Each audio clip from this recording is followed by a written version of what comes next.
Welcome back to the Manufacturing Alliance podcast. I'm Tony DeMakis, and we've got a great show today. We're going to be talking about Lean, 5S. We're going to be talking about continuous improvement. We're going to be talking about all the things that are troubling to manufacturing companies and to companies in general. I think really in life, all of those issues can creep up, and if you don't know how to handle them properly, it could get really derailed and get really ugly fast. So I'm excited. We have an expert on today in all of those topics. He's been around for a little while, but first, let me tell you who I am so that you care a little bit. So I'm Tony from Alliance Specialties and Laser Sales, and we do all things that is mold finishing and mold repair. We're a hub for the plastic injection industry. So what does that mean? It means that if you have a tool that needs to be polished, we can do it. If you have a tool that is ready for maintenance, we can do it. If you have a tool that needs some changes made to it, we can do it. Whatever that looks like. So polishing, laser welding, laser engraving, hot runner manifold cleaning, mold maintenance. We are a one-stop shop. And we also have chrome plating in our sister company next door. Not to mention, because of all those other things that we do, we have the only made in America laser welding and laser engraving systems built specifically for plastic injection molding, for repair. And now we have an automation division of being able to do welding and engraving. So we've got a lot of things that we can help people out with. And if you would like any more information on that, you can send me an email at tony@alliancelasersales.com. The information is below. But that's enough about Alliance. I'm going to bring in my my new friend Peter here, and he's going to tell us about himself. So, Peter, welcome to our show. Great. Thank you for having me. First, let me apologize for what happened last week when we were supposed to have you on. It was a complete and utter technology disaster. But in the spirit of what we're going to talk about, it gave us the opportunity to get better in a lot of areas, I think, and hopefully make this a better show than it would have been last week. So, Peter, I'm going to give you the floor and let you introduce yourself and give people a little bit of background on who you are. Okay, thank you. My name is Peter Christian. I am quote unquote retired right now, although as my financial advisor told me this morning, I'm probably the busiest retiree he knows. Prior to retiring, first I was an executive at Crayola Corporation. I'm sure everybody is familiar with Crayola.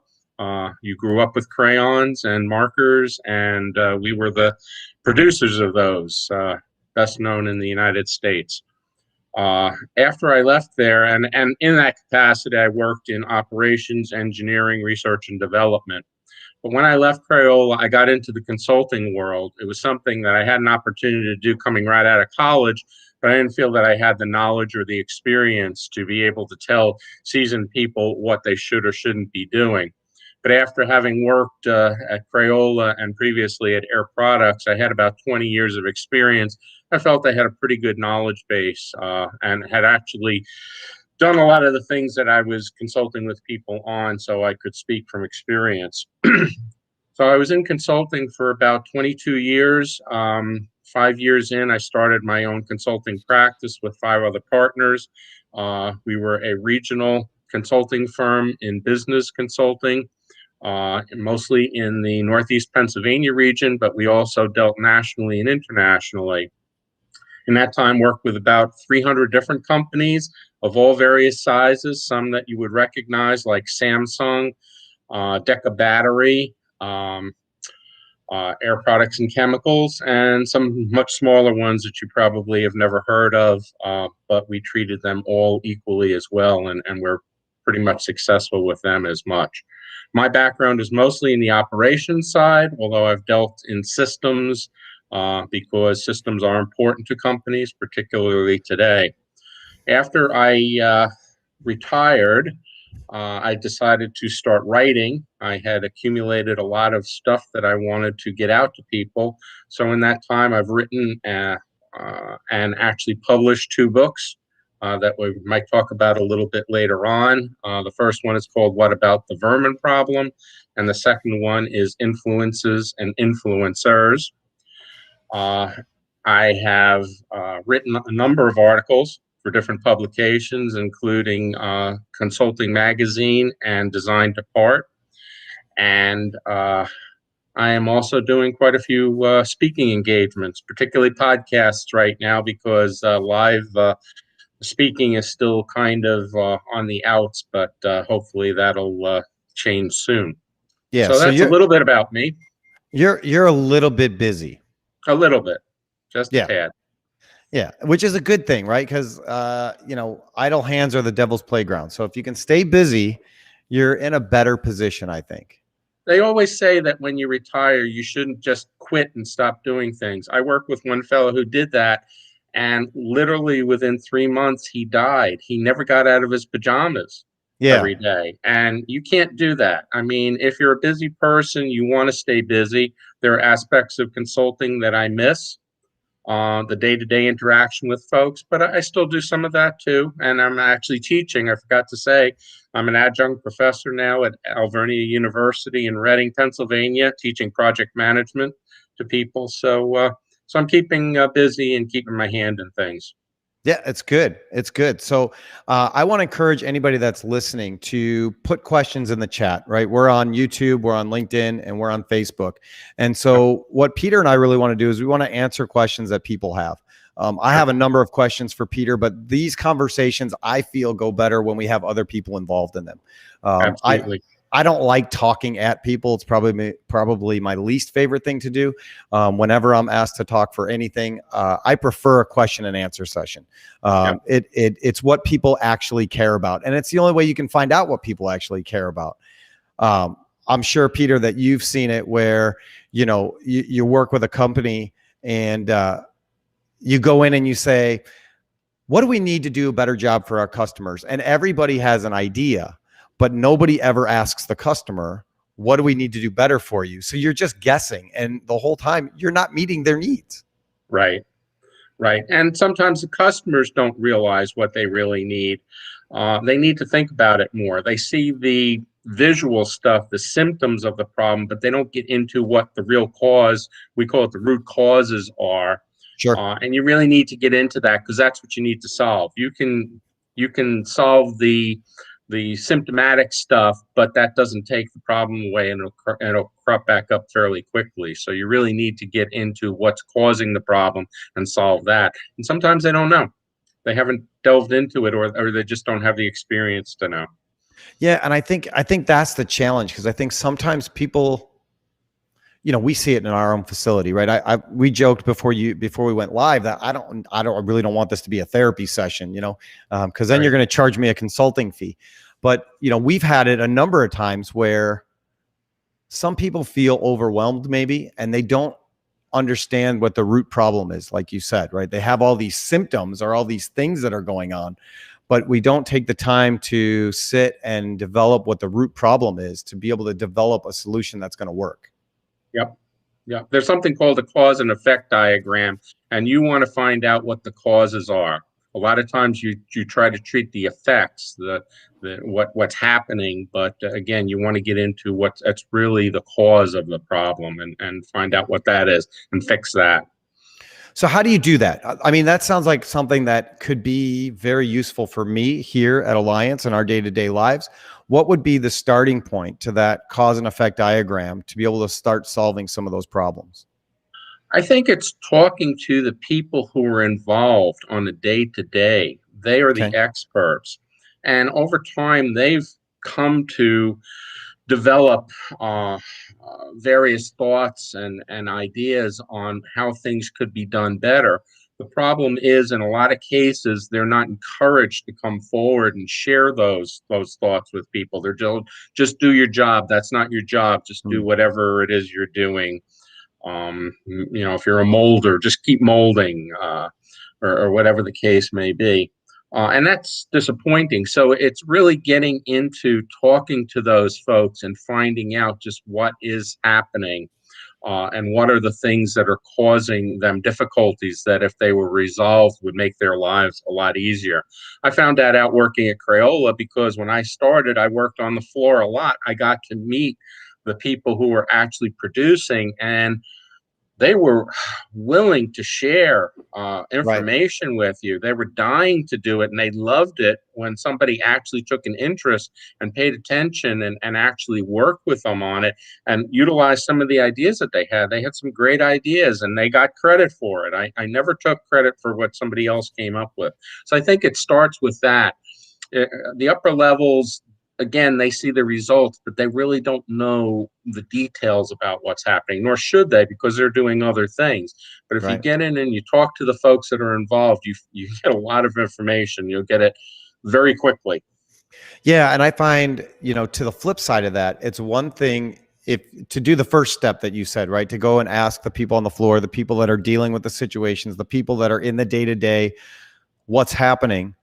The important part though is to take action on it, right? You can't let all that sit. You can't go and do a survey of your team and say, what are the issues that you're having?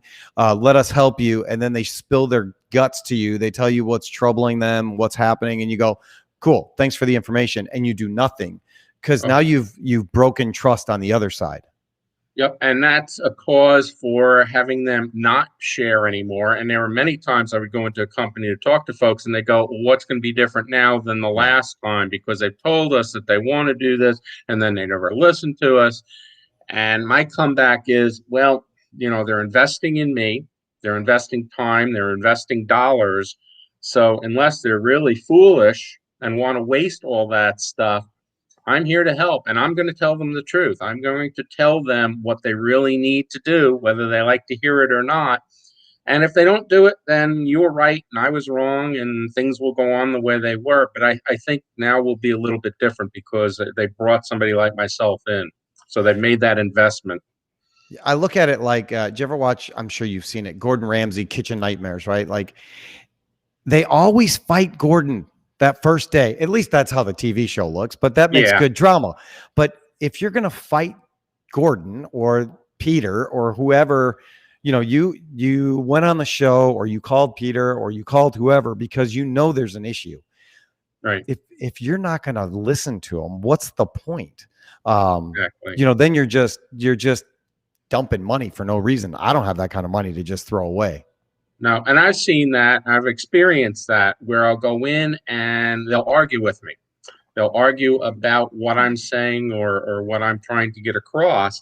And again, it's like, well, if you're so smart and you know everything, then why do you have me in here? This isn't a contest to determine who's smarter or who's got the right answer or not. You've got a problem. I'm seeing what it is. I'm going to try to help you the best that I can, but you've got to allow me to do that. The other thing that bugs me is when you get all done and you tell them everything and they say, well, you haven't told us anything we didn't know already.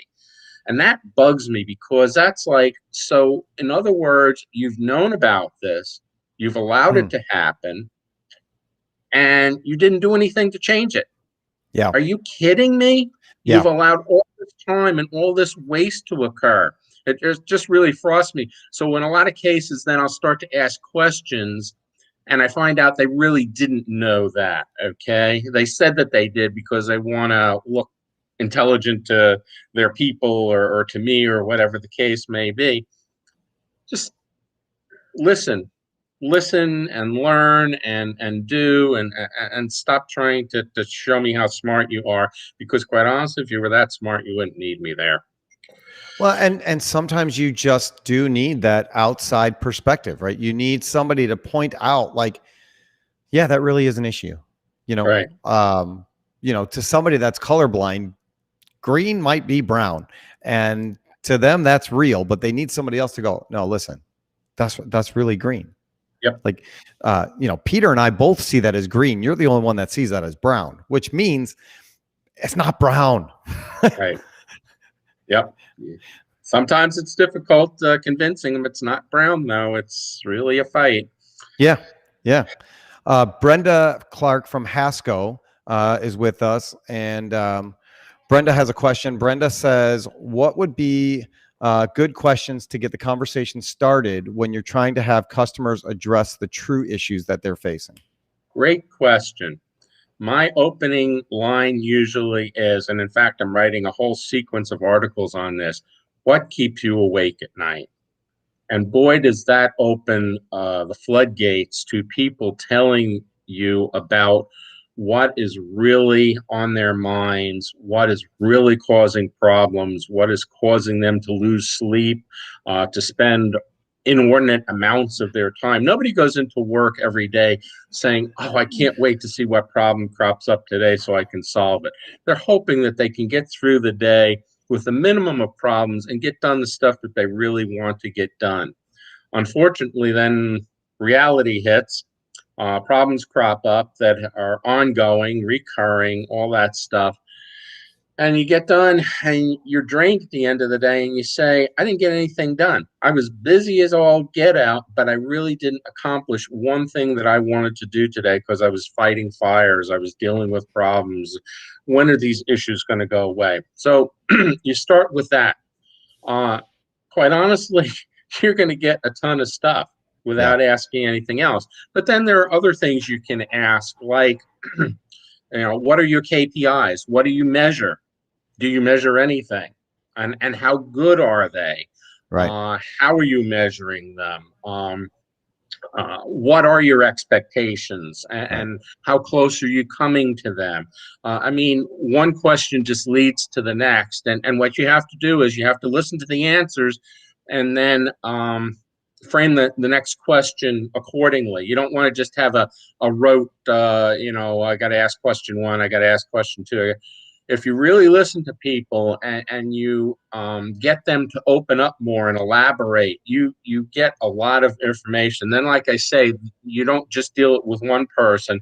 When I typically go in and have a meeting with a company, I say, now I want to come in for about 3 or 4 hours, and I just want to walk around. I want to talk to people, and I want to get a better idea about what's going on.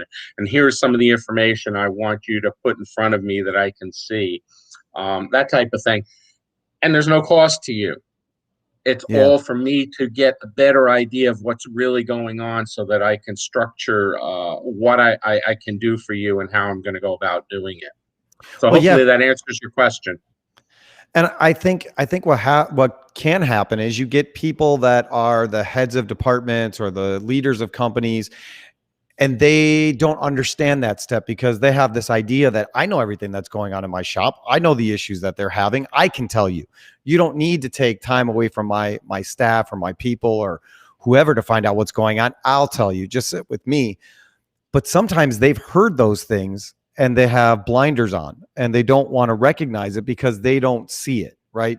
Yep. Or there could be issues going on in the shop, but when the ownership walks through, all the kids are on best behavior and they don't see it. So I think it's important to have that outside perspective to say, no, this is coming from other people. This is not something that I'm seeing. I want a new set of eyes. Yeah, absolutely. Yeah. And Brenda agrees. She says listening is key. And I think that's also true, right?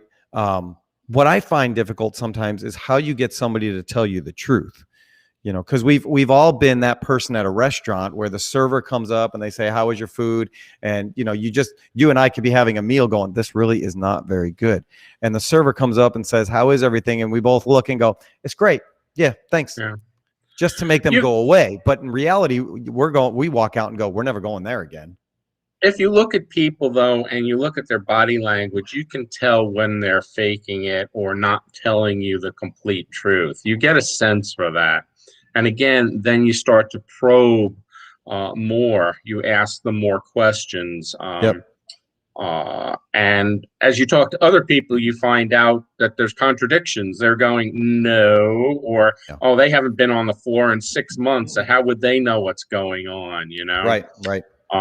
So it's that probing. And in one of the books I wrote a section called Trust But Verify. Okay. The old statement that Ronald Reagan made famous when he was dealing with the Soviet Union. And that's what you have to do too. If you take everything at face value and assume that you're being fed the truth, you're in for big trouble.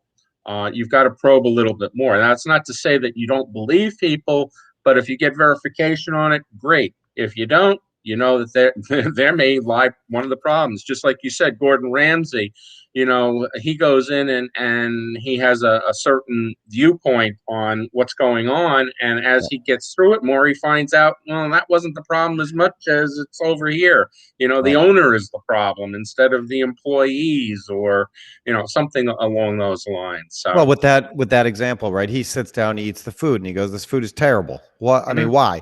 Does the cook suck? Is the ownership cheap? Will they not invest in more money? Is the food old? Like, there's a lot of different issues that could go into that, and it could be any one of them. It could be all of them. You don't know. Um, this question kind of leads us to continuous improvement and making changes. So, mhm. Naran SRO asks us, where do you plan to add laser cleaning to your service portfolio? So that's an interesting question. We have looked into that in the past. We think that there's definitely an application for it. We just haven't added it yet because we haven't seen it in a way that really works the way that we see videos where it really works. So, Naran, I would say that if you would like to show me some stuff and you want to send us some videos or some links, you can send that to my attention in my email, and I would be happy to look at that. We are a company that tries to pride ourselves on getting to that next level. Like our entire business model has stemmed from what's the next thing. So my father started our company 41 years ago as a polisher. From a polisher, he identified that the next best thing that a polisher needs is a chrome plater. So they partnered with a company called Durachrome, and they ran that for years. And we still have a really good relationship with Durachrome. They're a sister company, but we're just two separate companies now because sometimes that's what you need to do. And from there, we said, what else do we need? We need mold maintenance department because that's something that's missing in the industry. And then we needed hot runner to repair. And then we needed laser welding. Then we needed laser engraving, and it continued to grow. I think that a lot of companies, they find their one thing and that's all they do. Mm. And they get stuck in that one spot. And I'm not saying you shouldn't find a niche, but I think that there's a danger in saying this is all we are, and this is what we're going to be. Yeah. And that's the sign of a company that is looking ahead and wants to be successful, not just now, but for the future. When I started Crayola, our whole thing was crayons, and we had markers for children, but they weren't doing so well. And quite honestly, they were kind of crappy. And the president of the company at the time was all set on getting out of the marker business.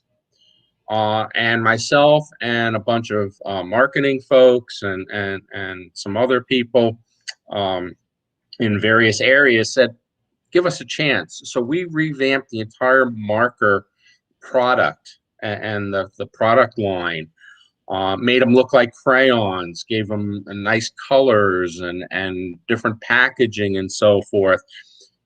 They wound up being as profitable and as much sales, as much revenue as crayons did. So Yep. now there were two strong legs. So a different perspective from let's just dump this to let's try something different. And a lot of people put a lot of effort into to doing it. And it made the company very strong because now you had two strong legs instead of just one.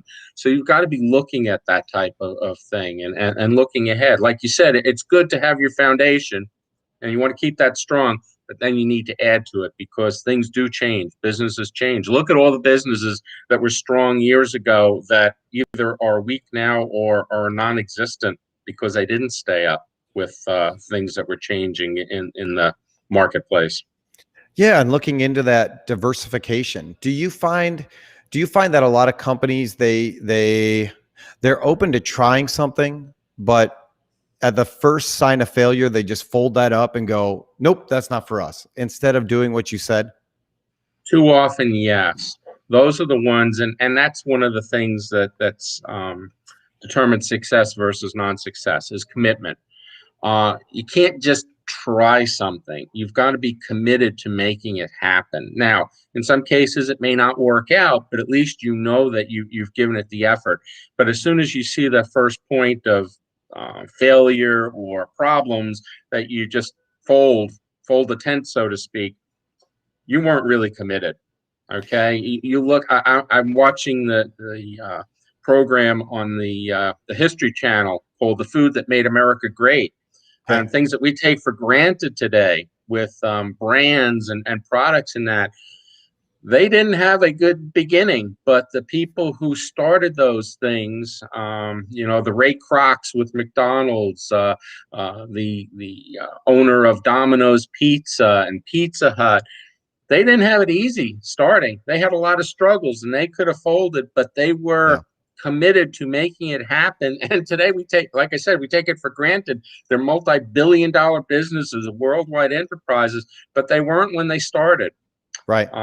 And unfortunately, the ones that fold real quickly are not the ones that are due for success. They're going to struggle. And I think, that's part of what continuous improvement is, right? Is that desire and that push to be better, because let's face it, we are going to fail way more than we succeed. And at that first sign of adversity, if you take that as a sign that, oh no, we shouldn't do this, other than, I still think it's a good idea. I just think the execution was poor. What do we need to do in order to get over that hump and make things a little bit better? Now, again, it could be a crappy idea. I mean, let's be honest. If McDonald's decided to make like a shrimp burger, I think that would be awful. I don't think they should have a shrimp burger. I don't care how good you make it. I don't think it would be good. That's just my opinion. But I don't think, and maybe you have to look at that sometimes and go, yeah, that was a bad idea. We shouldn't have done that. But then not be afraid to try the next idea. I think sometimes people say, oh no, we tried stuff before, we're just going to stick to this. And again, pigeonhole themselves into being that one and only thing. So when somebody's looking to start that continuous improvement process, what are some of those steps that you would give them to work through that in a way that's going to bring them more success, not more frustration? I would say, first of all, don't expect miracles to start with. If a miracle happens, but don't expect that. So you want to start slowly and to gain momentum. You want to have success and then build on that success. There's a saying that success breeds success. But too often companies go, oh, this is the magic wand. This is the silver bullet. Everything will be better if I just start this continuous improvement program, blah, blah, blah, blah, blah. And it doesn't take off the way they thought, and they go, well, that didn't work. So then they bounce off into something else and just abandon it. But if you start slowly and you work it and you build on the successes, you will see some really good results over time, but you have to be patient. They're not going to come immediately. Sometimes they will. That's great. But guess what? Don't count on that. Do you see that as a major issue where people expect immediate results for the steps that they take? They're not willing to be patient and just sit in the moment and kind of take in what's happening? Absolutely. We're such a society where we want to see that instantaneous gratification, they call it. Yeah. And it doesn't always happen. Again, it will on occasion, and you take it for what it is, but don't count on that. All right. It's hard work and it's ongoing work, and it needs to be part of the culture of the company. At Crayola, we had a culture of improvement. We were always looking at ways to reduce cost and to make things better. Okay. But it happened over time, and it was continuing, and we just stayed at it and we worked, and it does take work. It's again, not that magic wand or silver bullet, and too many people think that's the case. And they're sadly mistaken. So they've got to realize that. And then they've got to be involved. They can't just turn it over to somebody else and expect it to happen. Too often when people bring somebody like myself in as a consultant, they think we're going to make everything better for them. No, we're going to be there to help them, but they've got to take ownership of it. Like I always tell them, I'm going to walk out the door someday. And if it stops when I walk out the door, then either I haven't done my job or you didn't get the message correctly, because you own it. And Yeah. it's your, and you even see that when people like Ramsey or anybody else, Robert Irvine Yep. or John Taffer, walk out the door, they say, I did the easy part. Now you got the tough part, which is you got to continue to make this happen. I gave you all the tools, I gave you the instructions, but if it's up to you. All right. And if you have me here forever doing it, then that doesn't work either. You've got to take control of what you're doing in your business and make it happen. And if you're not willing to do that, quite honestly, don't get started. It's a waste of Yes. your time and money. Just keep doing what you're doing and be happy with it. And I guess what I would say to that is leadership and ownership has to be serious about change. They have to be willing to do that. Like, I would imagine sometimes people would call someone like yourself in maybe to prove other people wrong, right? And go, fine, you want us to bring somebody in, you think there's problems, we'll bring them in. Just wait till they tell us there's nothing wrong. And I think sometimes people have this overinflated opinion that everything is great, right? I'm a good person. We can make it biblical and say, nobody goes, I'm a sinful person. Nobody does that. They go, I'm good enough. I haven't killed anybody. But they don't realize that there are underlying issues that can get better. I don't think there's any company out there, whoever it is, however good it is, that can't benefit from some continuous improvement and looking into who they are and what they stand for and what they're developing and what their processes are. And I think it has to be a constant evolution of people being willing to make those necessary changes for growth. Yeah. Because continuous improvement is truly that. It's ongoing. It's never ending, because things are changing. New equipment is coming out, new ways of doing things, new technologies are developing. And if you're not staying with them, you're going to be left behind, because you're not adapting again to what industry is all about, what business is all about. Yeah. I mean, look at, how we transfer information these days. It can happen in a nanosecond. And 10 years ago, it wasn't like that. So in a relatively short space of time, things have changed, and you've got to stay up with those changes. A study was done back in the 1990s at Lehigh University.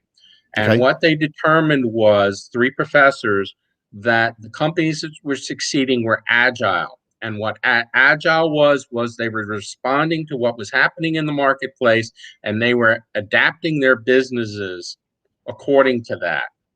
And you don't want to get caught short on that, and you don't want to have to do it like instantaneously, because sometimes it takes a lot of effort. In a lot of cases, it takes a lot of effort to do that. So you want to be on the cusp of that. You don't want to be following everybody, because then you're the trailer. All right. And they're moving on to the next thing while you're catching up to the first thing. So that's the difference between Blockbuster and Netflix. Absolutely. I mean, Blockbuster is gone. Netflix is. I think there's one left in the United States, but that's it. Yeah.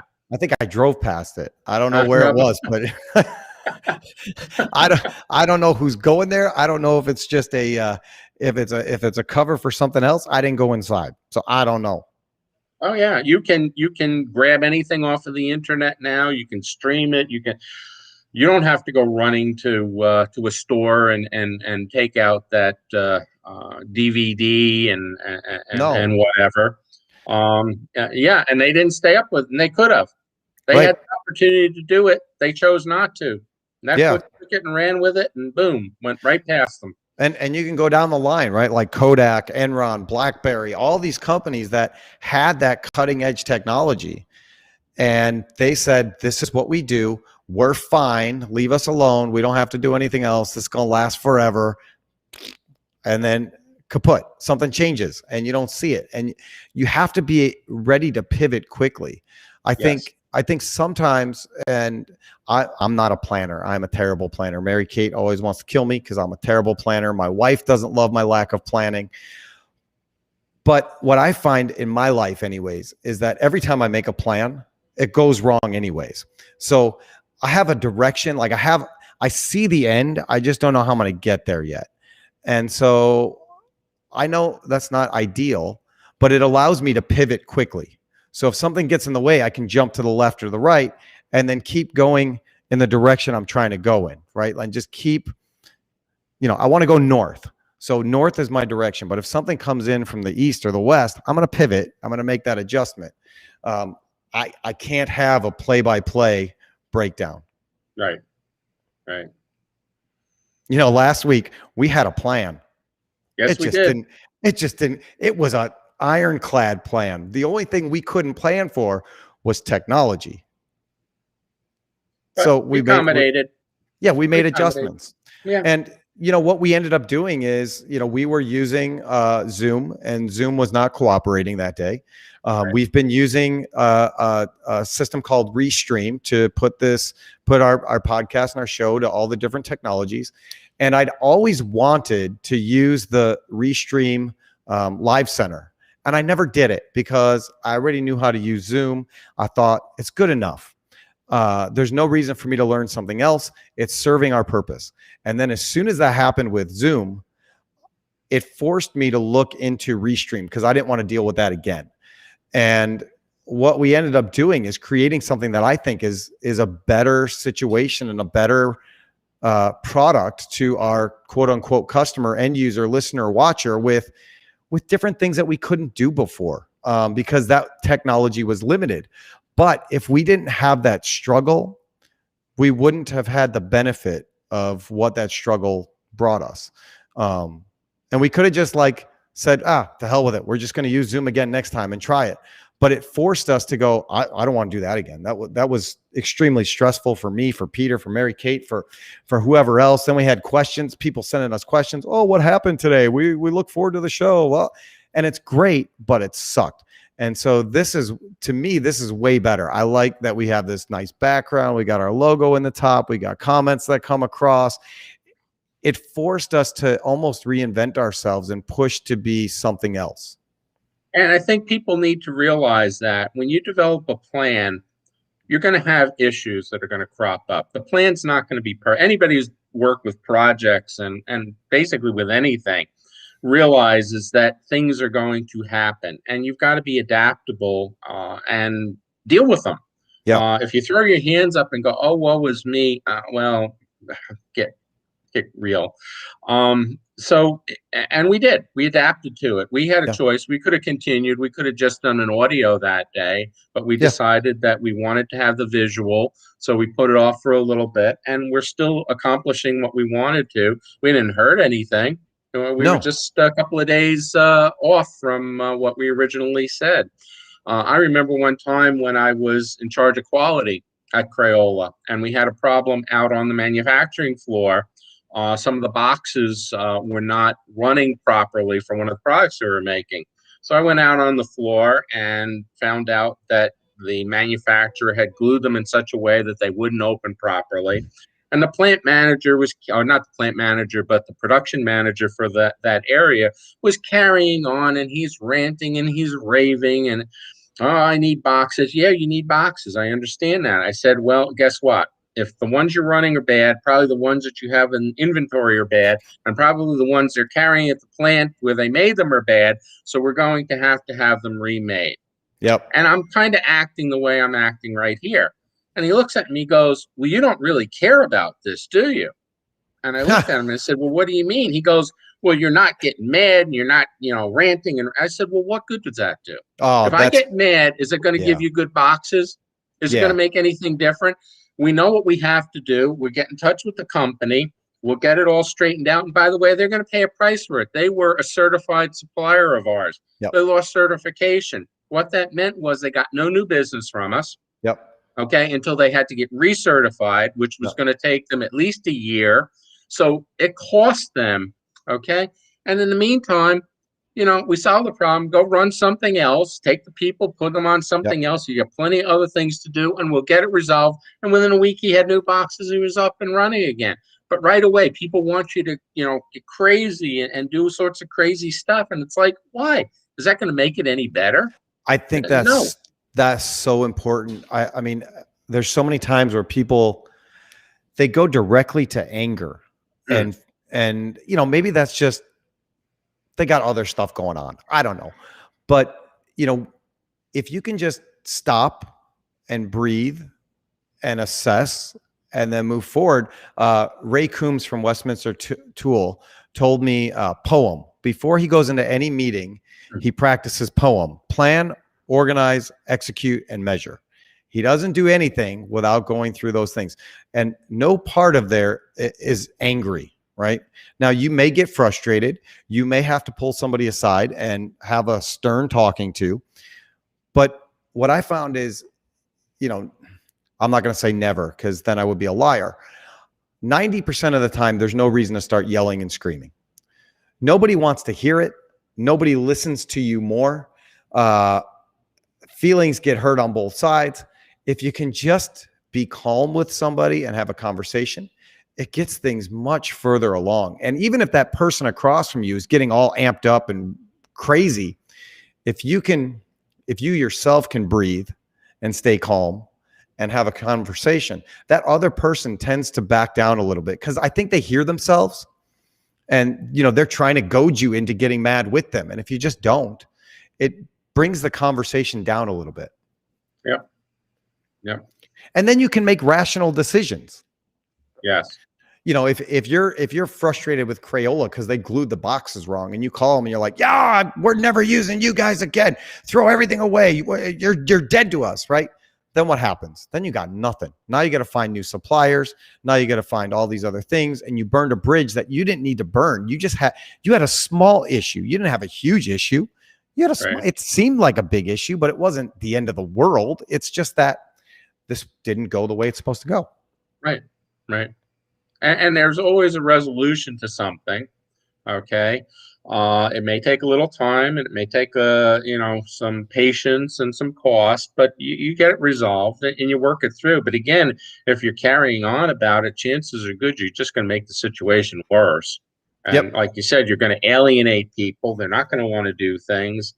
So you just handle it rationally. And if you need to kick somebody's butt, you do that at the appropriate time and in the appropriate place. But right then and there, we had one manager who went out on the floor and was unhappy and literally took his shoe off and started hitting the machine with it. And he got fired, and he should have gotten fired. I mean, that's crazy. Yeah.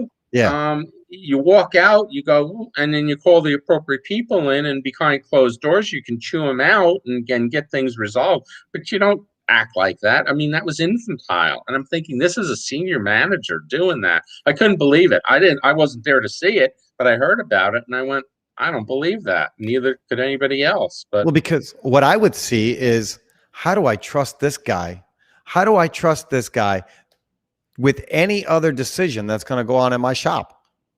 With my team, with my people, you're going to take your shoe off and start hitting a machine with it? I mean, what's next after that? Like, if you allow that behavior to happen, right, and other people see that, what's going to happen to the culture inside of your company? What's the next step that's going to happen? I mean, because something equally ridiculous had to happen before the shoe coming off and hitting a machine, right? Like, maybe he punched the machine and that wasn't good enough. Maybe he kicked it one time and he hurt his foot. So he thought, now I'm going to take my shoe off and I'm going to hit it. But there were other bad behaviors that were allowed to continue unaddressed before it came to this one. Yeah. Yeah. Yeah. So, we got about 14 minutes left. We usually end our show with prayer requests. So, I know it's different for a manufacturing thing to have prayer requests, but it's my show, dang it. And I think that in a time where there's uncertainty and frustration and concern and pessimism, my opinion is prayer is the best thing that you can do. And so if you have any prayer requests, you're listening to the show, go ahead and put those in the chat and we will mention them. And you can do that below.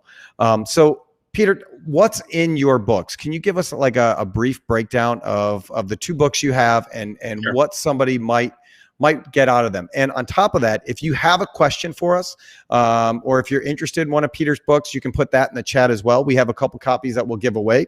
And so to people with the best question or best comment, or if nobody has a question or a comment, we'll give it to somebody that's interested. But go ahead and put that in the chat as well, and we'll award that as well. So Peter, tell us about those books. Okay, so the first one, What About the Vermin Problem? The genesis for that was in working with companies. We'd get into incredible stories with companies, some really good things that happened, some not so good things. And myself and colleagues would say, someday that needs to be in a book. Well, on retiring, I decided it was time to write that book. So I wrote about what about the vermin problem? And I took the stories and I kind of put them into categories. The good, the bad, and the ugly. Now, that doesn't mean that, and then I labeled them by things like commitment and trust and communication. So where they wound up doesn't mean that communication is a bad thing. It means it could be a very good thing, but this story reinforced how bad communication caused problems for the company, or commitment done well had good results for the company. The point is that decisions that we make and how we make those decisions can have an impact to where it can be very good and the company thrives and is profitable and more revenue is generated, or they can be disastrous if the wrong decision is made, to where the company could literally close down. And I had a couple of companies do that while I was working with them because they just didn't get it and they just didn't listen. So these are about experiences and relating to things that make companies successful or not successful, and basically a suggestion on what you should do in order to go to the successful side, because I don't think anybody wants to be unsuccessful. They just allow themselves to be by the way they approach things. The second book then, which is Influences and Influencers, is more about the things we do as individuals, the people that we encounter, the people who have an impact on us throughout our lives, basically. Because I start even in school with some of the professors that I had who had a deep influence on me, who were supportive of me, who helped me to direct me into what I was going to do and how I was going to go about it. And then right into the working world. There are lots of people out there who are pulling for us, who have a very positive impact on us, who help us, who encourage us, and we should cherish those people. Similarly, there are some not so nice people who want to see not such good things happen for us for whatever reason. I have no idea. I would never wish ill on anybody. And you've got to deal with those folks too. You learn from both of them. The good folks, you want to emulate them. Okay, you're not going to be them, but you want to emulate them as well as you can. The not so good people, you go, I'd never want to be like that. I never want to treat people like that. I won't do that. And in fact, when I'm dealing with students, and I just gave a lecture to some students at Lehigh University, and I said, now that you're going out into the working world, when you see things that are wrong and you're going to start at a lower level, when you get to the level of that person, don't repeat it. Don't do the same thing they did. Change it. You're now in a position to change it. And that's what you need to do. And so these things are influences and influencers. It's a general thing to, again, guide people, but it's also kind of an expose on where I'm coming from, what influenced me, what makes it important to me, and how I want to deal with folks. I think for your audience, both books are important. They deal with business, but they deal with life in general as well. They're great stories. People have told me who have read them that I can relate to that. I've had that happen to me. I know somebody who was just like who you're talking about. Okay. So they're all relatable because we all kind of have the same experiences. It's what we deal with those experiences that differentiate success versus non-success. Yeah, and I love that idea of that book, right? I think you have influences on everybody, and some people, I think it's probably Simon Sinek talks about it too, how, just because you're not the top of the food chain or you're not the leader of the organization doesn't mean that you don't have influence over people.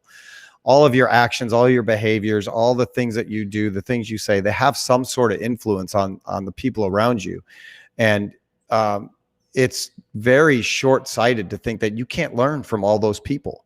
I know in my own life, I've been around people who, like you say, I want to emulate. I want to do the things that they're doing and the ways that they're doing it, because I see the way that they treated people or the way they made me feel, and I want to bring that. I want to give that back to them.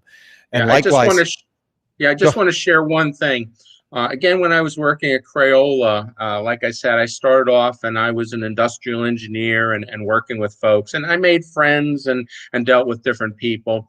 And then as I rose in the ranks and I got to be a director, I was out at our Kansas plant and I was dealing with one of the folks that I had dealt with before. Alan was his name. And he said to me, "Thanks a lot, Pete." And I said, "For what?" He says, "For talking to me." And I looked at him and I went, "Excuse me?" I said, "We're friends. Why wouldn't I talk to you?" He says, "Well, you've risen in the ranks." He says, "And a lot of people do that. And then they don't want to spend the time of day with me or with people like myself." And I went, "That would never happen." And I thought to myself, how can you be that way? These are people you deal with every day who you trust, and they trust you, and you've established a relationship. And then because you got to a certain level, you're going to forget those people. I thought that really sucks, but it hit me that he was thanking me for that. And I thought, I never want to get to that point. So in one of the books I write about, don't forget where you've come from or where you came from. Okay. Yep. You didn't start at the top of the chain. All right. You started down below. And remember, there's still people down below, and treat them like people. Treat everybody with honor and respect, because they're due it. They're due it. I like listening to Gary Vaynerchuk as well. I'm not sure if you're familiar with him, but one of my favorite things that he says is, as people rise, the amount of people you work for gets greater. So as a leader in a company, the people below you don't work for you, you work for them. And if you're doing things right, you're doing everything you can to work for those people, to help them to do better for your customers and everything else. And it's got to be a symbiotic relationship where we're working together on the same common goal. But when you have that person sitting on the ivory tower just shouting down and saying, "No, don't talk to me. I don't have time for you anymore." You lost your team. You lost your workforce. You lost everything. You lost your credibility. I think it's important as leaders to have open door policies and just let people come in and talk to you and just be open and honest about what's happening in their life, and also letting them into your life a little bit. Listen, I'm sorry if I'm gonna be a little crazy today. I got this going on. I'm not going to dump all the gory details, and I'm not saying you spill everything, but I think it's okay to let people in, to let them know that you're human, that they're human, and break down that wall and just be people together. Yep. Sometimes they just need somebody to listen to them. Okay. Yeah. They don't need advice. They don't need you to say anything. They just want somebody to tell what their troubles are and get it out. And that's all it is. And you've got to be willing to do that and to just listen and then you decide where you're going to take it from there. So if people want to get a hold of you, Peter, where do they go? Okay. 3 different ways. First is Pete Christian Books, and that's all word, PeteChristianBooks.com. There's a place you can send me a note on there if you want to talk about something. Secondly, LinkedIn. I'm on LinkedIn, Peter Christian, and you should be able to pick me out from any of the other Peter Christians that might be on there. And again, you can connect if you would like to, or follow, or whatever the case may be. I post quite a bit on there, and I do have interactions with folks. And the third way is my email, which is phchristian, and then the number 53 @gmail.com. So again, my website, which is PeteChristianBooks.com, my LinkedIn, and my posting there, or my email, which is phchristian53 @gmail.com. any one of those three will get you to me. Let me know what you would like to talk about, and I'd love to have a discussion with you. Awesome.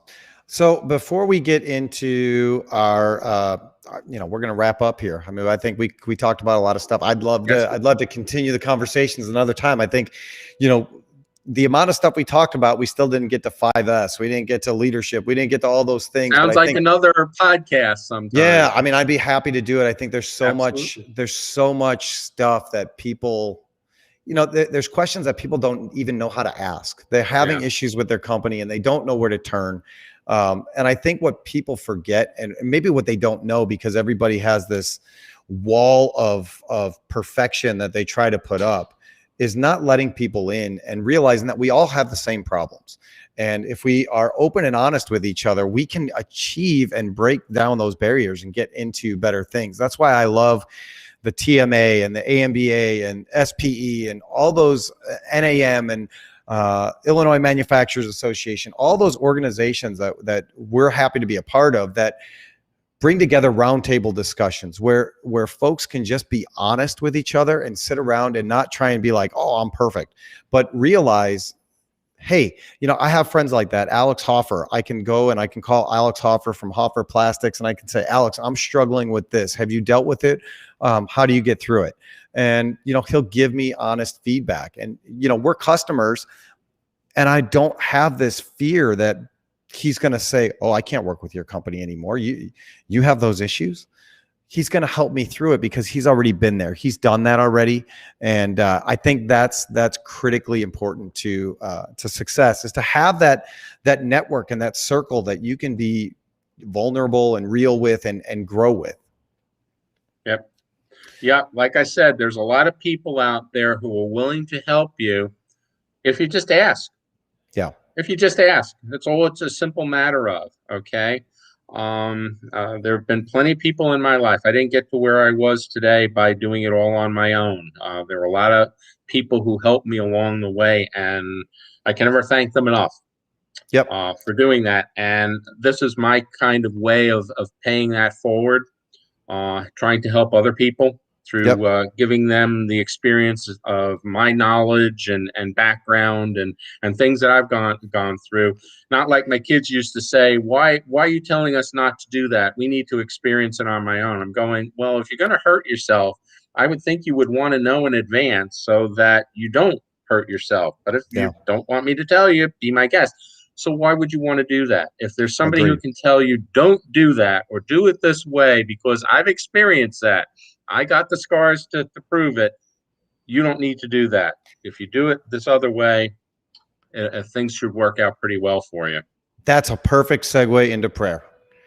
So I'm going to pray for us and we're going to get out of here. Heavenly Father, thank you for taking the scars, taking the abuse, taking the bumps that we deserve ourselves, but you don't make us do.